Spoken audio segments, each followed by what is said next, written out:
What's up everyone, welcome to my channel. I'm Ryan Becker and every week I drop a new video where I discuss absurd issues in religion, culture, and society. This week's absurdity, Kyle Rittenhouse.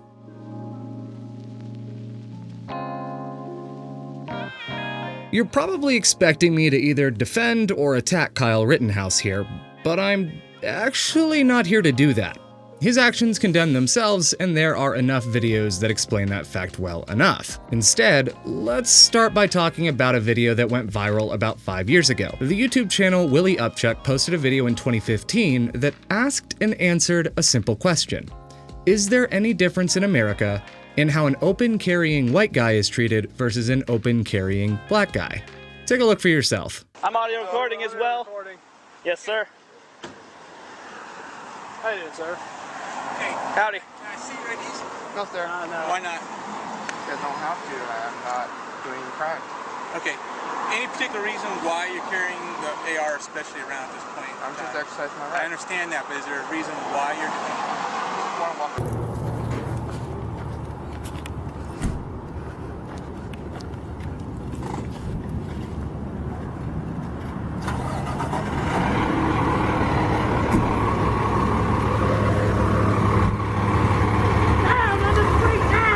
He pulled out the gun. He's getting down. The guy, he's just walking up and carrying.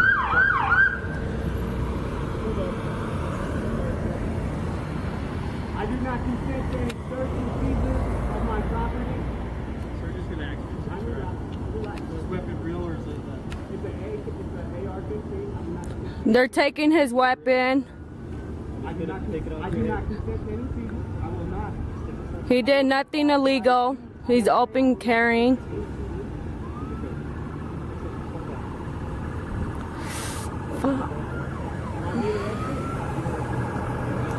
They're putting him in handcuffs. He has patted me down for weapons. He has loaded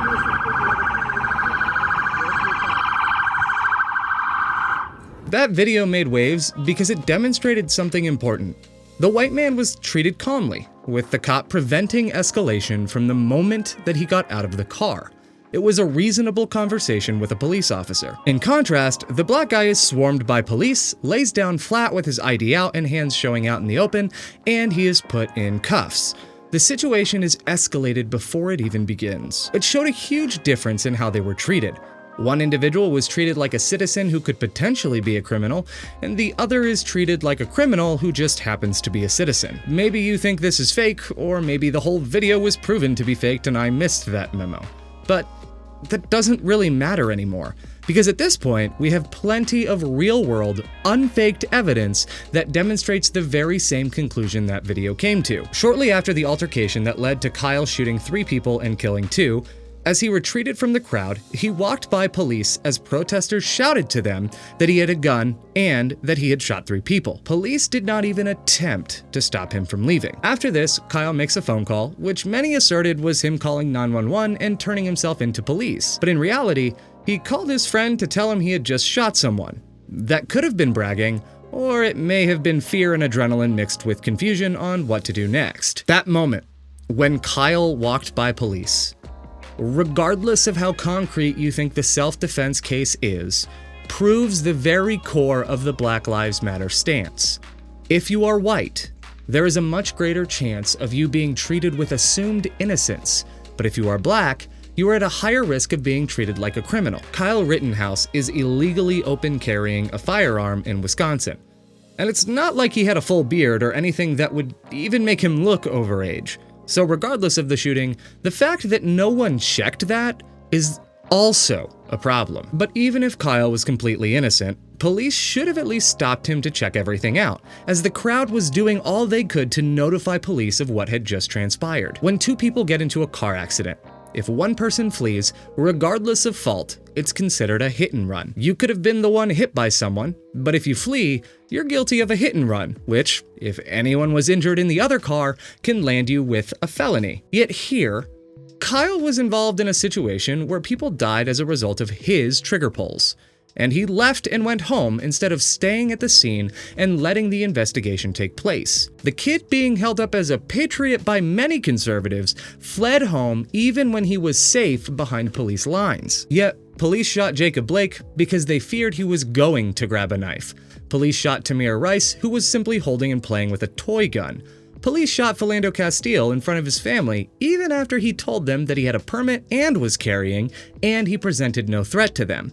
Police shot Keith Scott while he was actively running away. But a white kid walks toward and past police carrying a rifle, and cops don't even bat an eye. That one pivotal moment demonstrated a very undeniable reality.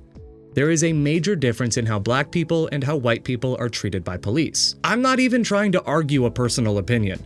We have several pieces of evidence that demonstrate this fact clearly. Pretty much every single fact about Kyle Rittenhouse that you could cite as a reason why police were right to let him pass is a fact that is also true for a black person that was treated the opposite. Illegally carrying, which he technically wasn't, well, Philando Castile and the man in the video referenced earlier were also legally carrying. He didn't present an immediate threat to police officers?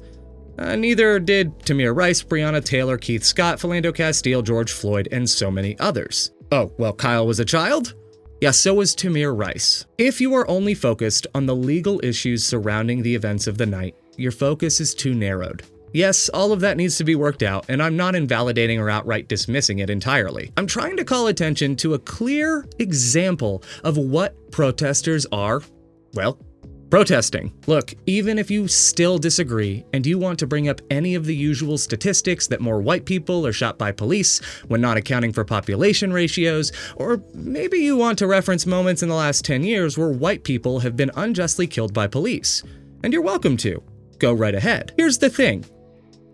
Even Black Lives Matter protesters have long acknowledged that white people and other races are killed by police unjustly as well. As it turns out, fixing many of the issues, like ending qualified immunity, improving police training, and more, would solve the police brutality problem for all races. It's tragic to me when I see people claiming that all lives matter while using the deaths of other races to invalidate the concern for the deaths in any specific race. If you really believe that all lives matter, shouldn't the statistics that show how many white people are killed by police also make you upset? How can anyone say all lives matter, but then not only just accept the unjust deaths of their own community, but also use them as a weapon to invalidate the pain and experience of others? How does that at all show that you really believe that all lives matter? To everyone else, all this does is demonstrate that only some lives matter to you.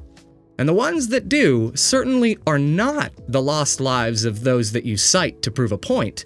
And they're certainly not the lives of those whose pain and anger you are actively trying to invalidate by doing so. If you think and truly believe that all lives matter, then it's all the more reason to join in with those who say that Black lives matter. Because at the end of the day, improving the situation for some will help improve the situation for all. We need to band together in order to work for the empowerment of Black lives. Because in doing so, we can continue the work of making sure that all lives actually do matter. So, how do you do that? Well, here's a simple thing that you can do to start. Just say, Black Lives Matter. If you've made it this far, thanks for watching. If you're interested in engaging with my other content, check out the description for links to my podcasts Absurdity and A Beautiful Faith, as well as the other great shows on the Absurd Podcast Network. And if you like this video, leave a thumbs up, click that subscribe button, and share this video with a friend. Now, as always, enjoy some footage of my corgi Sugar to brighten your day.